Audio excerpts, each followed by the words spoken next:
कभी सोचा है कि सत्यनारायण व्रत की शुरुआत कैसे हुई? किसने सबसे पहले किया ये व्रत और क्यों? क्या ये सिर्फ एक पूजा है या इसके पीछे छुपा है कोई रहस्य? आज हम आपको ले चलेंगे एक ऐसी कहानी में जहां आस्था है, चमत्कार है और कुछ ऐसे मोड़ जो आपको सोचने पर मजबूर कर देंगे। तो चलिए इस अद्भुत यात्रा की शुरुआत करते हैं सत्य और श्रद्धा की अनोखी गाथा के साथ। प्राचीन काल में उल्कामुख नाम का एक बुद्धिमान राजा था। वह सत्यवादी और जितेंद्रिय था। वह प्रतिदिन देवालय जाकर भगवान की पूजा करता, वह ब्राह्मणों और गरीब लोगों को दान देता था। उसकी पत्नी भद्रशीला भी अत्यंत सुशील थी।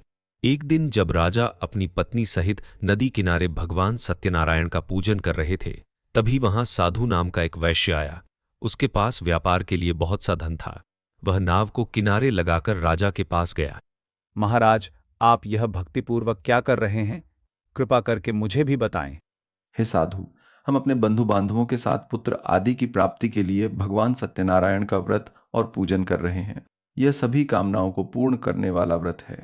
राजा के वचन सुनकर साधु वैश्य ने मन में निश्चय किया कि वह भी अपने घर जाकर यह व्रत करेगा। जब मुझे संतान होगी तब मैं भी यह व्रत अवश्य करूंगा। ऐसा कहकर वह अपने नगर चला गया। कुछ समय बाद भगवान सत्यनारायण की कृपा से उसकी पत्नी लीलावती गर्भवती हुई और उसने एक सुंदर कन्या को जन्म दिया, जिसका नाम कलावती रखा गया। साधु वैश्य अपने व्यापार में इतना व्यस्त हो गया कि वह भगवान सत्यनारायण का व्रत भूल गया।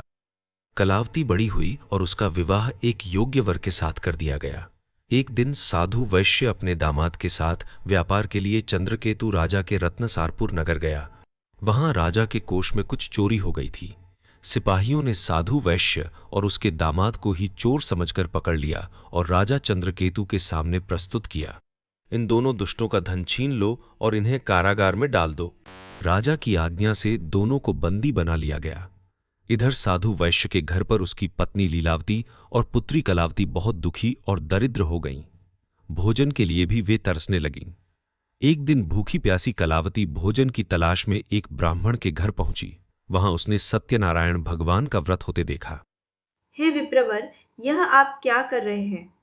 हे कन्या, यह भगवान सत्यनारायण का व्रत है जो सभी मनोरथों को पूर्ण करता है। ब्राह्मण की बात सुनकर और प्रसाद ग्रहण करके कलावती को अपने पिता द्वारा किए गए संकल्प की याद आ गई। कलावती घर आकर अपनी मां लीलावती से बोली, माँ, मुझे आज याद आया कि पिताजी ने भगवान सत्यनारायण का व्रत करने का संकल्प लिया था, जिसे उन्होंने पूरा नहीं किया। शायद इसी कारण हम पर यह विपत्ति आई है। मैं कल ही यह व्रत करूंगी। अगले दिन कलावती ने श्रद्धापूर्वक भगवान सत्यनारायण का व्रत किया। व्रत से प्रसन्न होकर भगवान सत्यनारायण ने राजा चंद्रकेतु को स्वप्न में दर्शन दिए। हे राजन, तुमने जिन दो वैश्यों को बंदी बनाया है वे निर्दोष हैं। उन्हें उनका धन लौटाकर प्रातःकाल ही मुक्त कर दो, अन्यथा तुम्हारा राज्य, धन और पुत्र सब नष्ट हो जाएगा। सुबह होते ही राजा ने सभा में स्वप्न की बात बताई और दोनों वैश्यों को कारागार से मुक्त करने का आदेश दिया। दैवश तुम दोनों को यह दुख प्राप्त हुआ, इसके लिए मैं माफी चाहता हूं। अब कोई भय नहीं है। राजा ने उन्हें उनका धन लौटाकर विदा किया। दोनों वैश्य अपनी नाव लेकर अपने नगर की ओर चल पड़े। रास्ते में भगवान सत्यनारायण एक सन्यासी का वेश धारण कर उनके पास आए। हे नाविकों, तुम्हारी नाव में क्या लदा है? दंडी जी, आप क्यों पूछते हैं? क्या धन लेने की इच्छा है? हमारी नाव में तो लता पत्ते आदि भरे हैं। तुम्हारा वचन सत्य हो। इतना कहकर सन्यासी कुछ दूर जाकर बैठ गए। जब साधु वैश्य ने नाव में देखा तो सचमुच उसका सारा धन लता पत्तों में बदल गया था। वह मूर्छित होकर गिर पड़ा।